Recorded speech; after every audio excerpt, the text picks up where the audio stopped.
Hi, girls. This is Principal Monk here. I hope everyone is doing well.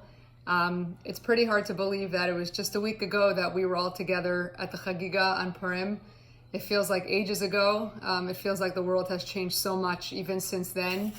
I spoke about it last week that we had to daven for a V'nahafochu miracle. We still do. But I miss you all very much, and it's really hard to imagine that we're not going to see each other for at least the next couple of weeks. I wanted to share just a brief thought. The goal is hopefully to share some words of inspiration as you start your day every day. I know this is really a bizarre experience. It's something that no one's ever experienced in their lifetime. But I wanted to share just a brief thought, hopefully a little bit of inspiration. We just passed Purim, just again, less than a week ago, still hard to believe.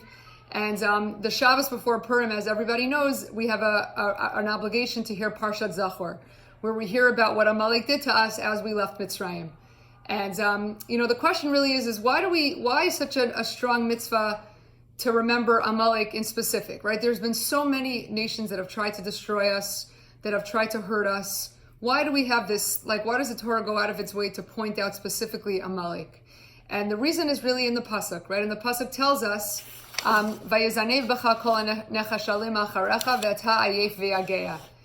came after you at the worst time. They came after Bnei Israel. They came after us, I should say, at the worst time. Bnei Israel were vulnerable. They were exhausted. They were weary. They were fatigued. They had nothing left. They had just left Mitzrayim. They had just came across the Yam Suf. They were going from place to place. They were journeying.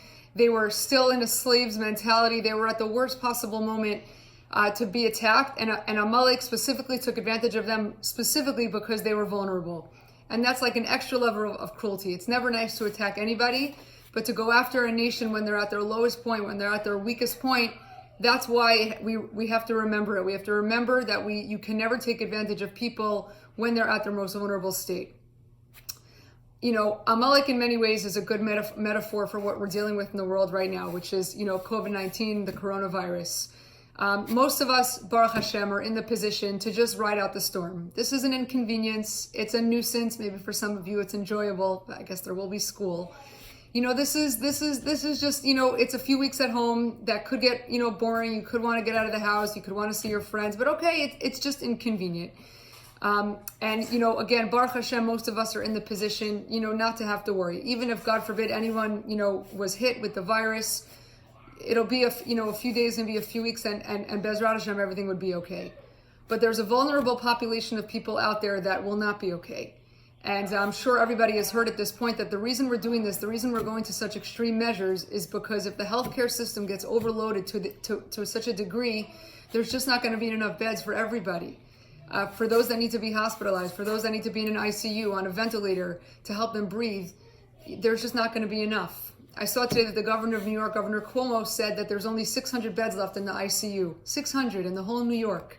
So this is why we're doing this. We're closing down, we're social distancing, whatever you want to call it, so that we can protect those who are vulnerable. And again, it's the highest display of cruelty to go after those who are vulnerable, and thank God none of us are doing that outwardly. But it is our responsibility, I believe, to make sure we stay home, we stay put, we wash our hands, we do what we're supposed to do as much as we possibly can, because people's lives are in all of our hands, and it's a tremendous responsibility on our part to make sure that we protect those who are especially vulnerable to this virus that's going around. So this is really an opportunity the next few weeks for two things. Number one is to discipline ourselves, and to discipline ourselves simply out of care for other people. I can't remember a moment in my life where I had to be so strict with myself, having almost nothing to do with me, but having to do with other people. Of course, having to do with my family, of course, but having to do with others. We have to protect others, and we have to discipline ourselves in order to protect others. This is an opportunity for us to grow in care and concern for other people. That's number one. And the other opportunity this is to strengthen our emunah. At this point, the only thing we could do is daven. Is to obviously to protect yourself, to be smart, to do your hishtadlut, to be hygienic, and etc. But the only thing we could do at this point is to daven, right? The only person who can help us, the only person who can save us at this point is HaKadosh Baruch Hu. And we hope and we daven every single day, and we should continue to hope and daven that HaKadosh Baruch Hu will turn the tide. We will still have a V'nahafochu. that the tides will be turned, our luck will be shifted, and we'll be able to be back together in school very soon. I'm wishing everybody a wonderful day.